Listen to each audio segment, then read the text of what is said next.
yung anak ko dito sa isang park. Ay, may nakita akong gandang ilaw dito. Oh, maganda dito ah. Tignan natin. Dito yan sa park.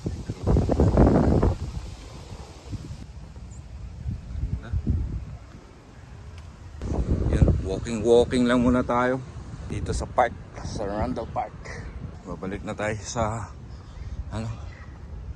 bali hinatid ko lang si Angel dito. Yung anak ko kasi may event sila sa Tim Horton. Angel, you can go now. Is that your neighbor? Is that your neighbor? Look, my daughter's too beautiful. Okay. Okay. Bye. Okay. Okay.